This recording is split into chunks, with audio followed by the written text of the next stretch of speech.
할렐루야. 오늘도 함께 하실 줄 믿습니다. 하나님께서 특별히 오늘도 택하신 백성들을 이 아침에 부르신 줄로 믿습니다. 신학자 C.S. 루이스가 쓴 악마의 편지라고 하는 책에 나오는 짤막한 이야기입니다. 영국의 어떤 신사가 일주일에 한 번씩 도서관에 가서 책을 보았습니다. 그런데 어느 날 도서관에 가서 책을 볼 때 책을 꺼내는데 옆에 종교 서적이 하나 있었답니다. 그 종교 서적이 이제 신앙에 관한 그런 서적인데 문득 이 사람 마음속에 도대체 하나님이 누구일까? 하나님이 어떠신 분일까? 라고 하는 그런 생각이 들어서 그 책을 보려고 하는 그런 마음이 확 생겼습니다. 그런데 문득 갑작스럽게 마음속에 들려온 소리가 야, 그렇게 골치 아픈 책을 뭘 보려고 하느냐? 그런 거 다 쓸데없는 거야. 바쁘대 뭘 봐. 라고 하는 그런 음성이 들리더라는 거죠. 그래서 그 책을 잡을까 하다가 순간적으로 멈칫했습니다. 그랬더니 빨리 점심이나 먹어라. 라고 하는 달콤한 속삭임 소리가 들렸답니다. 그래서 이 신사가 결국은 그 책을 보지 못하고 그리고 식당에 들어갔습니다.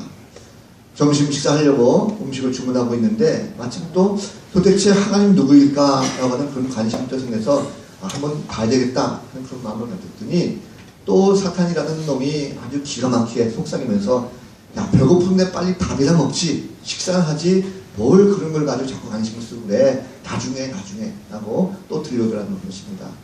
이제 식사하고 나서 그리고 도서관에 다시 가려고 마음 먹고 한 번 더 가서 하나님이 도대체 어떤 분인가 좀 궁금하니까 알아보자 라고 했는데 역시 또 사탄이 마음속에 탁 움직여가지고 야, 빨리 집에 가서 바쁜 일이나 빨리 해결하고 나중에 해. 그렇게 급하지가 않아 라고 사탄이 얘기하더라는 것입니다. 결국 이 신사는 그 책을 보지 못하고 집으로 걸어갔다라는 그런 얘기가 들렸습니다.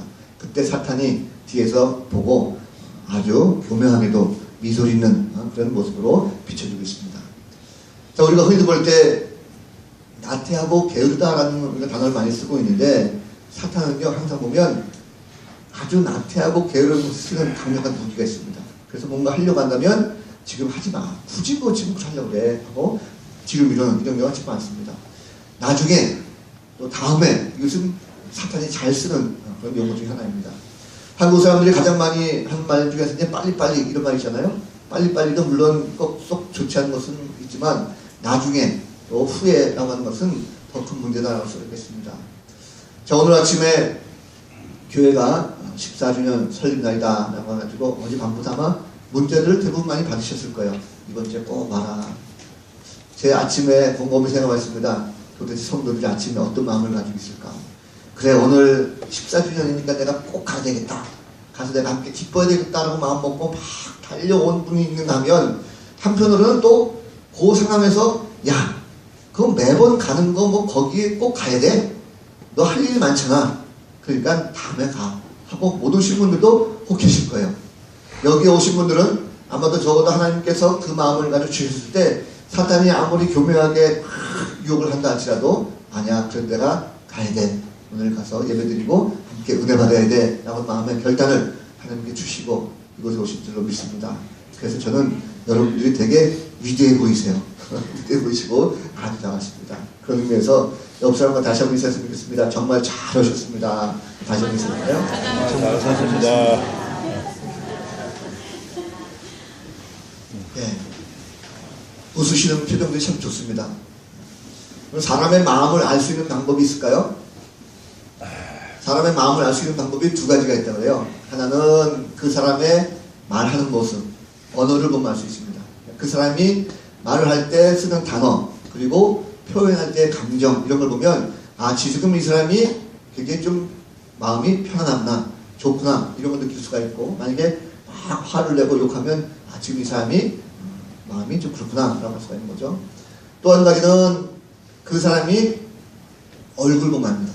얼굴 봤을 때 얼굴이 환하게 아주 예쁘고 멋있게 잘 보이면 그 사람은 지금 마음속에 굉장히 좀 편안하고 좋은 모습이고, 만약에 인상이 탁 쓰여져 가지고 고민하면 아, 뭔가 고민이 있구나 라고 해서 그 사람 마음이 지금 편치 않다라는 것을 짐작할 수가 있어요.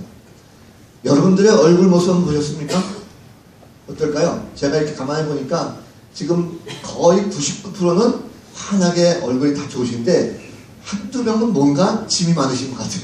고비를 이렇게 오신 분이 있어요. 우리가 예수를 믿고 그리스도인이라고 한다면 뭔가 좀 이렇게 환하게 빛으로 살아야 되는 것이 아닌가 생각됩니다. 오늘 말씀이 바로 그런 말씀인데요. 오늘 말씀 보면 사도 바울은 그리스도인들의 얼굴 빛에 대해서 언급하고 있습니다. 특별히 오늘 본문 6절 말씀 보면 어두운 곳에 빛이 비춰야 된다라고 말씀하신 그 하나님께서 예수 그리스도의 얼굴에 나타난 하나님의 영광을 아는 빛을 우리 마음에도 비추셨다 말씀하고 있어요. 좀 더 쉬운 말을 말하면 예수 그리스도의 영광의 빛, 그 빛이 우리 마음에도 비춰서 우리도 역시 그런 빛의 자녀로 살아야 된다라고 하는 그런 뜻으로 해석할 수가 있겠습니다. 자, 그런데 우리가 정말 하나님의 빛, 예수 그리스도의 영광을 나타낼 수 있는 빛이 내 마음속에 비친다면 우리는 어떻게 살아야 되겠습니까? 환하게 살아야죠. 밝은 미소를 짓고 어디 가든지 이렇게 활짝 웃고 살아야 되는데 실상 그렇습니까? 실상 그러지 못해요. 늘 우리가 밝게 살아야 되는데 살지 못하는 이유가 많습니다. 왜 그럴까요? 뭔가 삶에 무거운 짐들이 많죠. 그러다 보니까 어쩌면 우리는 좀 가식적인 이런 모습을 가지고 살 때가 참 많습니다. 특별히 이제 교회에 올 때 보면 그래도 거룩하게 보이잖아요. 성경책 탁 들고 그리고 만면의 미소 탁 지면서 교회 딱 돌 때 보면 권사님, 장로님 막 인사하고 다 그러면서 속마음은 지금 회사 때문에 가정에 아이들 때문에 막 고민하고 짜증나는데 교회 오면 막 웃는 이런 경우 참 많이 있습니다. 이게 어떻게 보면 빛을 비췄을 때의 속마음하고 겉마음은 다른 거죠. 때때로 우리가 왜 그럴까 보면 우리 똑같습니다. 인간이다 보니까 다 그럴 수밖에 없어요. 목사라서 제가 항상 웃습니까? 아니에요. 목사도 마찬가지고 장로님도 마찬가지고 권사님들 집장들 세상에 무거운 짐이 없으면 다 활짝 웃겠지만 고민들이 많고 염려가 있고 근심이 있다 보니까 그렇게 활짝 날마다 웃지 못합니다. 빛이 내 안에 있다 할지라도 그런 빛의 자녀로 살 수가 없다는 것이 바로 우리의 모습이 아닌가 생각합니다. 말씀을 들으면 그럴 것 같아요. 아 그래 오늘 말씀을 듣고 내가 하나님의 빛의 자녀로 그렇게 살아야겠다라고 마음먹지만 그렇게 살지 못하는 경우가 참 많습니다. 우리가 어떻게 하면 그렇게 살 수 있을까라고 고민을 많이 하죠. 오늘 말씀 제목이 혹시 뭔지 아십니까 여러분들? 모르시죠? 네. 말씀 제목이 당신의 얼굴은 이렇게 돼 있어요. 어떤 분이 죽을 보시더니 이게 잘못된 거 아닌가? 오타 아닌가? 이런 분 계세요. 얼굴이 아니라 얼굴 아니야? 이렇게 말씀하시는 분이 계시는데 아닙니다. 제목이 당신의 얼굴은 이렇게 맞아요. 얼굴이 뭘까요? 얼굴 꼬라지. 얼굴 꼬라지. 그래도 답이 좀 나왔습니다. 왜냐면 어떤 분은 얼레리 꼴레리 뭐 이러시잖아요. 얼굴 꼬라지 이거 틀린 말은 아니에요. 맞는 말입니다. 그 신영복 씨가 쓴 담론이라는 시를 보면 얼굴이라는 단어가요. 그 얼골이라고 하는 단어에서 나왔답니다. 그래서 얼굴이 얼골에서 나왔고 얼굴은 얼꼴에서 나왔다고 그래요. 얼꼴은 얼의 꼴입니다. 그러니까 얼굴의 모습 이것을 말하는데 단순히 외형적인 모습을 말하는 것이 아니라 내적인 모습, 영혼의 모습을 비춰주고 있어요. 그러니까 얼꼴 이러면 내 영혼의 모습 이것이 얼굴에 어떻게 표현되느냐 이것이 바로 얼꼴이라는 거죠. 당신의 얼굴은 어떻습니까? 한다면 당신의 지금 겉모습 보니까 영혼이 지금 어떻게 되는지를 알겠습니다. 당신 겉모습만 보는 것이 아니라 영혼의 상태가 어떻습니까? 라고 하는 그런 질문으로 볼 수가 있습니다. 자, 우리가 예수를 믿고 그리스도를 믿는다고 한다면 우리의 얼굴 모습은 날마다 영혼이 새로워지고 빛의 자녀이기 때문에 감사하고 즐거움으로 이렇게 살아야 되는데 실상 그렇지 못해요. 자, 복음의 능력 우리가 말씀을 듣고 구원받은 백성으로서 빛을 가지고 살아야 되는데도 불구하고 우리는 여전히 인간이다 보니까 빛을 바라기보다는 점점 어둠 속으로 들어갈 때가 참 많다는 것입니다. 자, 빛을 비추고 사는 삶이 결코 쉽지 않아요. 그러다 보니까 세상 사람들이 기독교인들을 부정적으로 보는 경우가 참 많습니다. 아, 기독교인들 뭐 저래 똑같아 아니 우리보다 더해 라고 비아냥을 드리는 경우가 참 많아요. 자, 그런데 하나님께서 오늘 말씀에도 우리에게 하나님의 영광을 아는 빛을 비춰주신다 말씀합니다. 그러면 우리가 왜 그러한 하나님의 빛을 받았으면 하나님께 살아야 되는데 왜 살지 못할까요? 오늘 말씀 보니까 그 해답이 있어요. 뭐냐면 세상의 신이 마음을 혼미하게 한다라고 합니다. 세상의 신이 마음을 혼미하게 해서 빛을 비추지 못하도록 방해하고 막아버리는 거죠. 세상의 신이 무엇입니까? 세상의 신은 사탄입니다. 자, 사탄이라고 할 때 우리가 영적인 어떤 요물, 사탄을 말하는 것도 있지만 그 사탄이 가지고 있는 모든 방해 요소들 다 거기에 해당된다는 말씀하고 쓰고 있어요. 그러면 사탄은요, 항상 보면 사람들 마음속에 딱 들어와서 빛을 바라게 환하게 살려가는 그 마음속에 빛을 가지려고 합니다. 뭘 가지고 가립니까? 마음속에 근심을 심는 거죠. 염려를 심고 고민하는 걸 심고 이런 것들 심어가지고 기쁨이 사라지게 만드는 것이 바로 사단의 계략입니다. 민주자들의 마음속에 예수를 믿고 그래 내가 환하게 살아야지라고 하는데도 불구하고 여전히 우리는 세상 가운데 연연하다 보니까 자꾸 환하게 살지 못하고 어둠 가운데 사는 경우가 참 많이 있어요. 예수를 믿고 열심히 살다가도요, 어느 날 갑자기 고난이라든지 역경이 찾아오게 되면 고민하게 되고 아 내가 잘못 들었나 해가지고 결국 떠나는 경우가 종종 있습니다. 삶의 불안한 마음들 우리가 항상 보면 왜 그렇게 불안해할까요? 이 불안한 마음들은 사단이 주는 마음입니다. 하나님께서 주신 마음은 기쁨이요 평화요 평강의 마음인 줄 믿으시기 바랍니다. 사단은 늘 불안하게 하고 염려하게 하고 근심하게 하는 거예요. 그러다 보니까 우리는 사단의 그런 계략 속에 내 빛을 가리게 되는 이런 경우가 종종 많이 있다는 거죠. 그런데 우리가 염려한들 쉽게 무엇이 해결되겠습니까? 성경은 분명히 말합니다. 마태복음 6장 30절 말씀 보면 내일 일을 위하여 염려하지 말라. 내일 일은 내일이 염려할 것이요 한날의 괴로움은 그날로 아니라 말씀하고 있어요. 우리가 내일을 알지 못하는데 부디 지금 염려한들 뭘 가지고 우리가 해결할 수 있겠어요? 자꾸 사단이 우리의 빛을 가린다는 거죠. 그러나 여러분 우리가 사는 길은 반드시 있습니다. 재밌는 얘기가 있어요. 옛날 그 우한데 저쪽 함흥, 옛날 조선시대 함흥 지역이 있었던 얘기입니다. 함흥 지역에 갑자기 비가 막 내려가지고요. 홍수가 막 됐습니다. 그런데 그 비를 구경하던 사람들이 다리 위에서 막 구경하다가 너무 비가 많이 온 나머지 다리가 떠내려가게 됐어요. 사람들이 막 그 자리에서 막 아우성 진짜 살려달라고. 그런데 한 사람이 아주 얼굴이 흉측하게 생겼는데 이 사람이요. 그 모습 보면서 여러분 안심하십시오. 사는 길이 있습니다. 라고 계속 막 외치라는 거죠. 그래가지고 사람들이 막 죽겠다 살려달라고 하는데 안심하십시오. 사는 길이 있습니다. 막 위로하니까 근데 어쨌든 해가지고 배가 들어가지고 그 사람들 이렇게 구하게 되는 이런 일이 벌어졌습니다. 그래서 그 거울에 이제 감사가 그 사람을 불렀어요. 함흥 감사가 불러가지고 당신은 어떻게 그렇게 침착하고 담력 있느냐. 사람들이 다 그렇게 죽겠다 성치는데 당신은 어떻게 침착하게 이렇게 얘기할 수가 있었어? 라고 하니까 이 사람이 자기의 인생 얘기를 하자 합니다. 그 인생 이야기는 이런 얘기예요. 뭐냐면 자기는 원래 가죽을 팔아서 사는 장돌뱅이였답니다. 그런데 이 장돌뱅이가 하루는 자기 물건을 가지고 산을 넘다가 그만 산적을 만났대요. 산적을 만나가지고 칼에 찔려서 큰 부상을 입었습니다. 그래서 도망치는 죽어라 살려라 도망쳐가지고요. 겨우겨우 어느 민가에 조그마한 집에 도착했습니다. 그리고 그 집에서 하루 묵게 됐다고요. 그런데 그날 밤에 그 집 주인이 들어왔답니다. 주인이 들어왔는데 이 장돌뱅이 이 사람 보더니 하는 말이 아니 이놈이 아직도 살아있었어? 이러는 거예요. 누굽니까? 산적이죠 산적. 그러니까 이 사람은 자기 죽이려고 했던 그 산적집에 이 사람이 들어간 거예요. 그래서 꼼짝없이 거기서 갇히게 됐습니다. 그래서 이 산적이 오늘 밤이 늦었으니까 내일 아침에 죽이지 뭐 이래가지고 이 사람을 물레방앗간에 쳐놓대요. 그래서 이 사람이 죽어라 해가지고 그냥 막 별짓을 해가지고 물방앗간을 뛰어나와서 또 걸음만 나서려라 막 도망쳤습니다. 근데 심신 계곡에 들어오니까 갈 데가 없는 거예요. 갑자기 호랑이가 한 마리 막 나타나가지고 이 사람의 뒷목을 딱 물더니 막 달리더라는 거죠. 그 산골짜기에 호랑이에 끌려가가지고 도착해서 보니까 호랑이 새끼들 4마리 앞에 자기를 딱 던져놓더라는 거예요. 그러니까 호랑이 4마리 새끼들이 이 사람을 먹으려고 막 얼굴을 핥았겠죠. 그러니까 거의 이제 죽게 됐습니다. 그때 마침 독수리 한 마리가 쫙 나타나더니요. 호랑이 새끼 한 마리를 딱 낚아채더라는 거죠. 그래서 호랑이가 그 독수리를 쫓아서 막 하는 사이 이 사람이 그 호랑이 새끼 3마리를 그냥 온 힘을 다해가지고 죽이고 그리고 자기도 걸음만 나서나 막 도망치면서 나무 꼭대기로 막 올라갔다고 해요.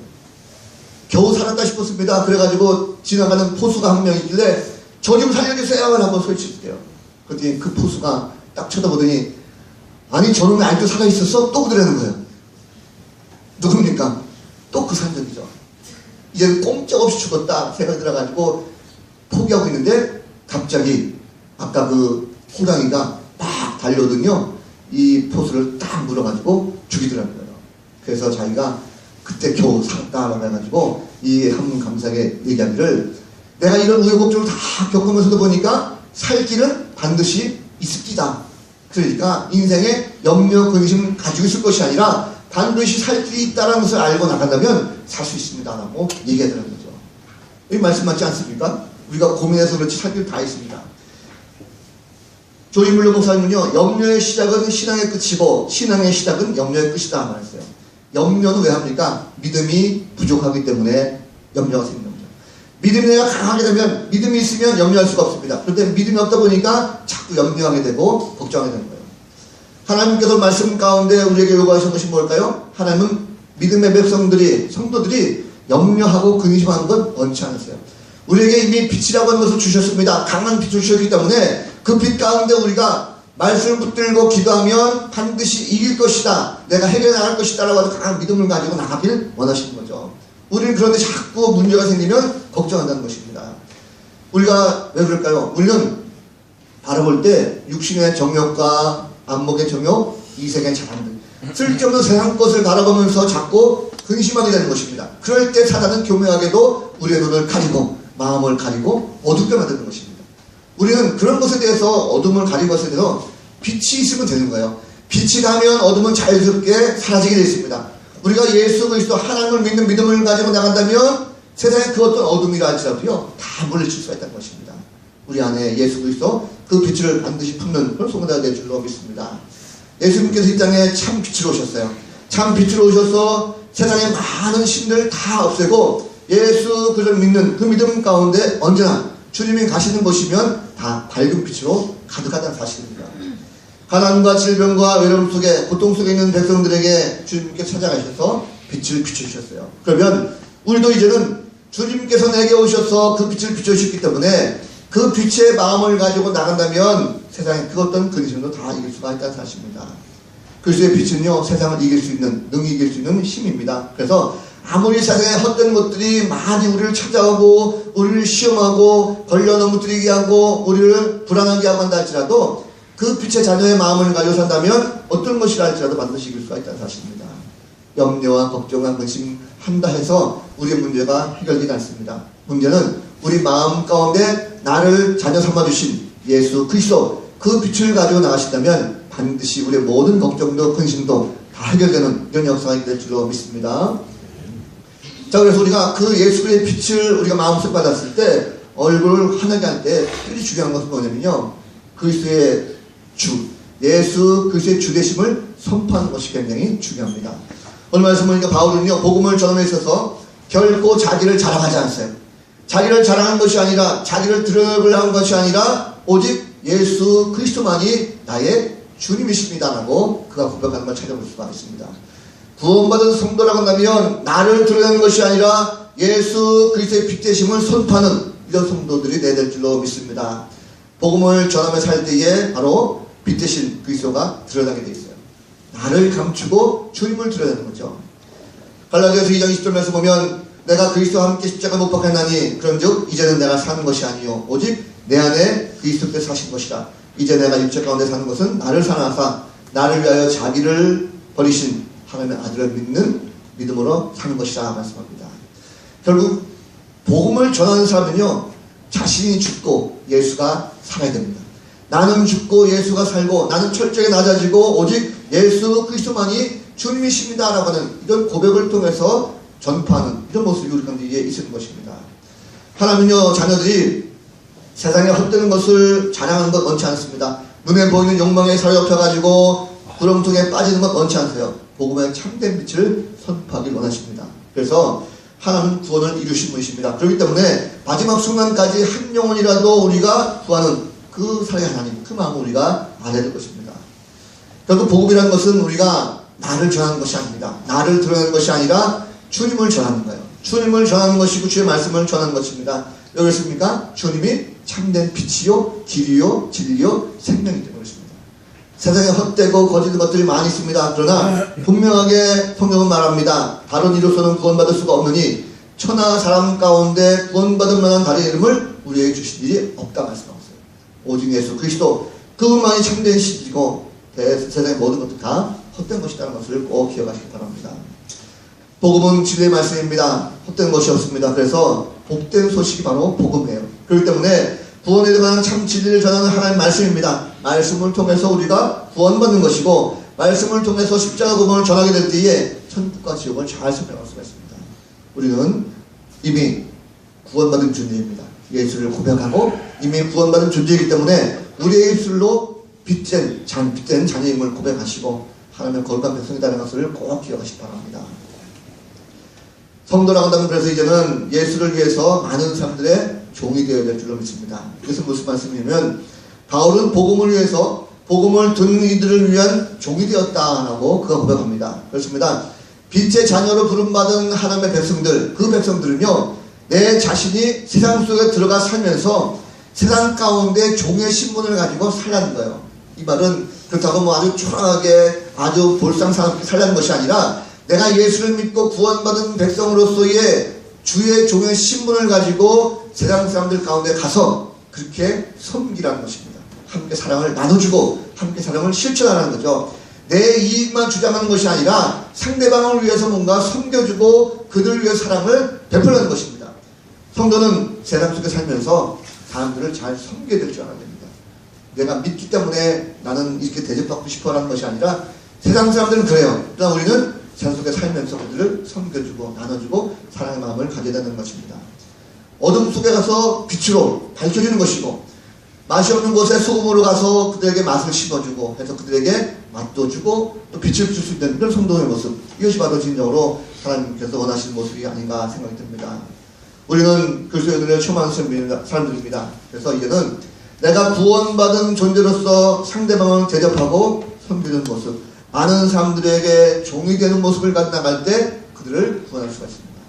억지로 가서 내가 예수 믿어라 복음 전하자 이런 것이 아니라 내가 가지고 있는 그 실천, 사랑의 마음을 가지고 실천한다면 굳이 말을 하지 않아도 사람들이 진정으로 예수가 누군지를 알게 된다는 거죠. 하나님의 성도들이 말로만 하는 사랑이 아니라 직접 몸으로 행동하고 실천하는 이런 성도가 되기를 원합니다. 그래서 서로 우리가 섬기고 나눌 때 그 사랑으로 더욱더 풍성하게 될 것이고 하나님의 역사가 나타나게 되는 줄로 믿습니다.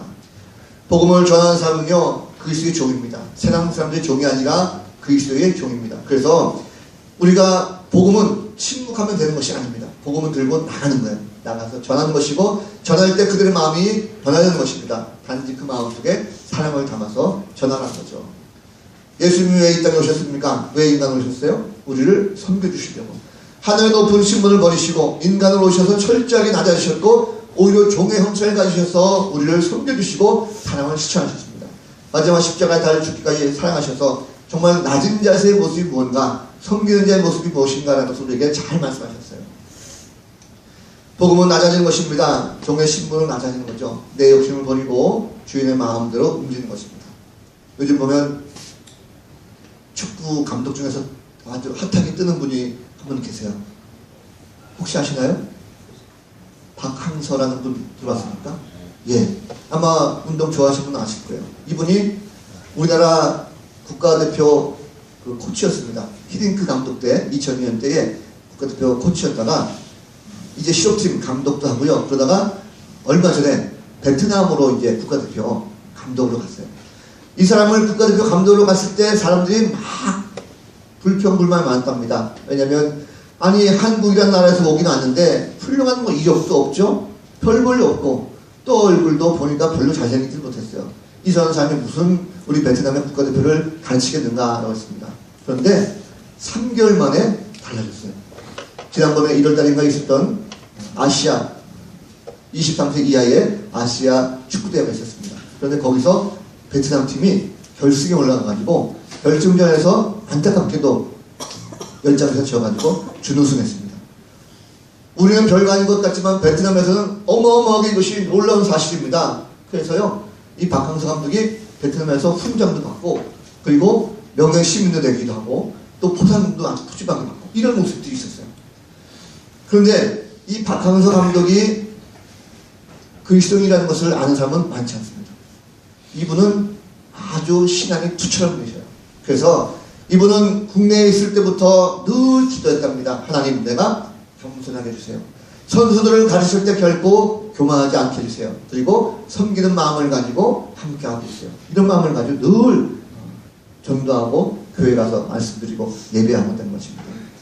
즐겨하는 말씀이 항상 기뻐하라, 쉬지 말고 기도하라, 범사에 감사하면서 하나님 앞에 초심을 잃어버리지 않도록 내가 어디를 가든지 간에 항상 겸손한 마음을 가지고 섬길 수 있도록 해달라라고 하는데, 베트남에서도 그의 지도력이 인정받은 것은 겸손이었습니다. 낮아지고 섬기는 모습. 그래서 선수들도 잘 따랐고 결국 좋은 결과로 아주 화제됐던 이런 모습이 있습니다. 결국 그의 모습을 가만히 보니까요, 복음을 비추는 성도들, 빛을 가지고 가는 성도들은요, 확실한 믿음 가운데 선다면 겉과 속이 다르지 않습니다. 늘 웃어도 항상 기쁜 것이고 마음속도 항상 기쁨 넘치는 이런 성의 모습을 찾아볼 수가 있습니다. 형식적인 신앙생활이 아니라 삶의 모든 것이 다 일치되는 거죠. 신실한 신앙인으로 잘 일치되는 삶을 사는 걸 볼 수가 있습니다. 삶의 무게가 무겁다 할지라도 그 무게 때문에 걱정하지 않습니다. 가진 것이 좀 없다 할지라도, 내가 조금 더 늦게 출산한다 할지라도 늘 마음속에 기쁘고 감사함이 넘치는 거예요. 이것이 바로 참된 빛의 자녀라는 거죠. 예전에는 보면요, 구약 시대에는 하나님과 대면할 때에 사람들이 다 죽는다 했습니다. 성경에 보면 모세밖에 하나님과 대면하는 사람이 없어요. 그런데 신약 시대에 와서 우리가 예수를 믿고 주님을 내게 영접하게 되니까 우리는 빛의 자녀로서 주님이 나에게 빛을 세우셔서 이미 내 안에는 빛의 모습을 간직하고 있다는 사실입니다. 여러분이나 저나 이미 다 빛의 자녀로 쓰임받는 성도가 된 줄로 믿습니다. 자, 열린교회가 설립된 지 이제 14주년 되었어요. 그러면 지금까지 우리의 과정 속에서 우리가 어떻게 교회가 이끌어가는가? 아까 우리 권사님 기도도 하셨지만 우리가 정말로 이 지역에 어떻게 하면 빛으로 소금으로 사명을 잘 감당할까? 이 지역에 단순히 교회라고 하는 건물만 세우는 것이 아니라 이 지역의 한 영혼 한 영혼 불쌍하고 가난한 이웃들을 위해서 주님이 하신 것처럼 우리도 빛으로 그들을 가르치고 양육하고 회복시킬 수 있는 이런 사명이 우리 가운데 있어야 되겠는가 생각됩니다. 교회에 비전이 있습니다. 21세기 크리스찬인지를 양성하자요. 그리고 뿐만 아니라 장학재단이라든지 또 지역센터 만들어가지고 지역을 많이 섬기는 것, 이것이 그리스도의 참된 빛의 모습이 아닌가 생각이 듭니다. 올해 표가 뭐죠? 표가 그래 지금이야. 지금은 가르칠 때, 전도할 때, 치유하고 회복할 때. 우리가 14주년 여기 안주할 것이 아니라 더 많은 빛을 발할 수 있는 그런 교회들, 성도가 되어야 될 줄로 믿습니다. 14살이면 청소년입니다. 어린아이가 아니라 청소년이기 때문에 이제는 스스로 뭔가 할 수 있는 능력이 있는 그런 자녀입니다. 열린교회가 14주년 됐다고 한다면 이제부터라도 더 많은 지역의 빛으로 사명을 잘 감당하시고 그러한 우리 모두 함께 쓰임받는 성도가 되었으면 좋겠습니다. 한 주간 동안도 가정에서, 일터에서, 또 교회에서 이런 빛을 많이 발할 수 있는, 그래서 사명을 잘 감당하시고 기도를 수행하시는 복된 성도들 다 되시기를 우리 예수 그리스도 이름으로 간절히 축원합니다. 아멘. 함께 일어나